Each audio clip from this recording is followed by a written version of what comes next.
கார்த்திகை மாதம் மாலை அணிந்தோம், கருப்பு உடையிலே கவலைய மறந்தோம், கெட்ட பழக்கத்தை அடியோடு மறந்தோம், ஐயனை காண விரதம் இருந்தோம். சபரிமலை வாசா உனக்கு சந்தனாபிஷேகம். ஐயப்பா 5 மலை அரசா உனக்கு நெய்யில் அபிஷேகம்.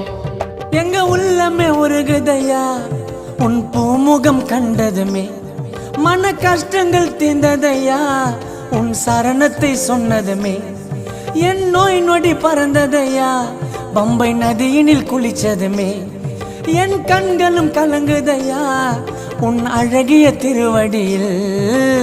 சபரிமலை வாசா உனக்கு சந்தனாபிஷேகம். பாடுங்கோ 5 மலை அரசா உனக்கு நெய்யில் அபிஷேகம். தோம் தோம் தத்தி தோம் சாமி திண்டகத்தோம் ஐயப்ப திண்டகத்தோம் தோம்